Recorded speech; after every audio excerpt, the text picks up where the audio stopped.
ఆదేశాలను కూడా లెక్క చేయకుండా తాజాగా కక్ష సాధింపులతో ఈ కేసు నమోదు చేశారు అన్నది వైసీపీ ఆరోపణ సార్.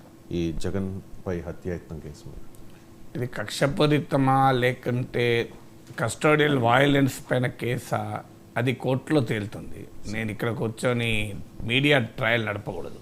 సమాంతరమైన విచారణ జరిపి ఇందులో దోషి ఎవరు అని తేల్చి తీర్పులు చెప్పి జైలుకు పంపించే అధికారం మీడియాకు ఉండదు. అందువల్ల రఘురామకృష్ణరాజు ఆరోపిస్తున్నది తన పైన కస్టోడియల్ వయలెన్స్, తన కస్టడీలో ఉండగా సిఐడి కస్టడీ ఉండగా తనను హింసించారు అని. వైసీపీ సహజంగానే ఇది కక్ష సాధింపు అంటుంది. అది తేలాల్సింది కోర్టులో. దాన్ని కోర్టులు డిసైడ్ అవుతాయి కదా, కేసు ఉందా లేదా, నిజంగానే కస్టడీ వయలెన్స్ జరిగిందా లేదా, మెడికల్ ఎగ్జామినేషను ఇవన్నీ కూడా జరిగాయి. కానీ ఇందులో ఉన్న పొలిటికల్ డైమెన్షన్ ఏంటంటే డెఫినెట్గా జగన్మోహన్ రెడ్డి పైన కేసులు మొదలయ్యాయి. రఘురామకృష్ణరాజు కేసు వస్తుందని అందరికీ తెలుసు. ఈ ఎన్నికల ఫలితాలు వచ్చిన రోజే తెలుసు రఘురామకృష్ణరాజుకు ఒక అంశం అనేది ముందుకు వస్తుంది. ఎందుకంటే రఘురామకృష్ణరాజుకు మధ్యలో టికెట్ కూడా రాకుండా ప్రయత్నాలు జరిగాయన్న ఆరోపణలు కూడా వచ్చాయి. ఆయన నరసాపురం నుంచి ఎంపీ కావాల్సిన వాడు, ఆయన సిట్టింగ్ ఎంపీ కూడా. ఆ సీటు బీజేపీకి ఇచ్చారు. బీజేపీ రఘురామకృష్ణరాజుకు ఇవ్వటానికి నిరాకరించింది. అక్కడ శ్రీనివాస్ వర్మ క్యాండిడేట్ అయ్యాడు, మంత్రి కూడా అయ్యాడు. సో జగన్మోహన్ రెడ్డి ప్రభావంతోనే బీజేపీ తనకి సీట్ ఇవ్వడం లేదు, బీజేపీ ఆ సీట్ తీసుకుందని కూడా రఘురామకృష్ణరాజు ఆరోపించారు. ఒక దశలో రఘురామకృష్ణరాజుకి ఏ టికెట్ ఉండదనుకున్నప్పుడు జగన్ వ్యతిరేక వర్గాల్లో తీవ్రమైన అసంతృప్తి మొదలైంది. ఎందుకంటే రఘురామకృష్ణరాజు జగన్ వ్యతిరేక రాజకీయ సింబల్గా ఉన్నాడు కనుక. అందువల్ల రఘురామకృష్ణరాజుకు అల్టిమేట్గా టీడీపీ ఉండి సీట్ ఇచ్చింది.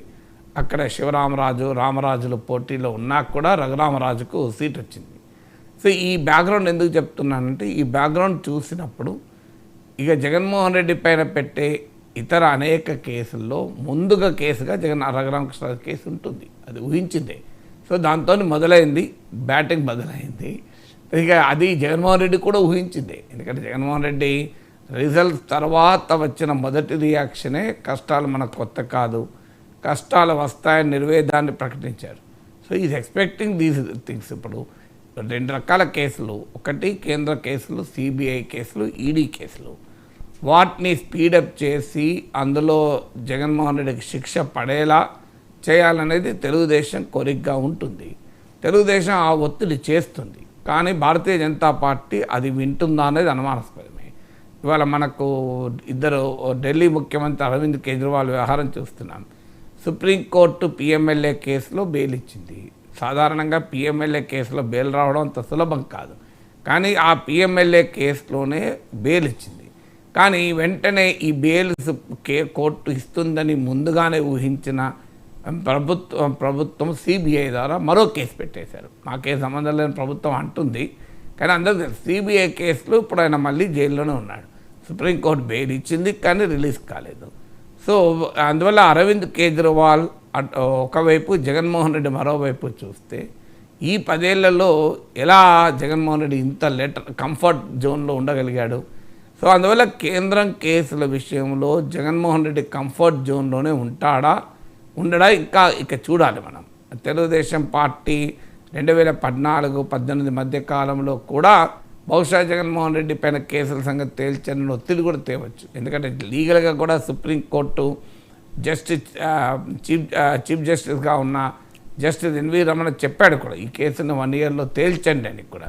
ఇటీవల కూడా ఆంధ్రప్రదేశ్ హైకోర్టు కూడా జగన్మోహన్ రెడ్డి కేసులని నానుస్తున్నారు ఇంతగాని తీవ్రమైన అభ్యంతరం కూడా వ్యక్తం చేసింది.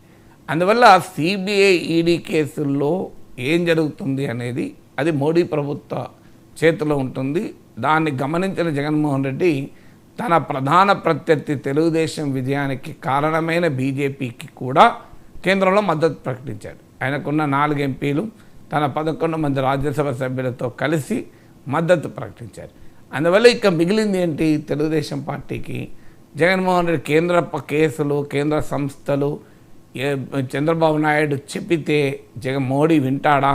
ముందు అమరావతి పైన వినాలి, ముందు స్టీల్ ప్లాంట్ పైన వినాలి, చాలా వాటి మీద పోలవరం పైన వినాలి.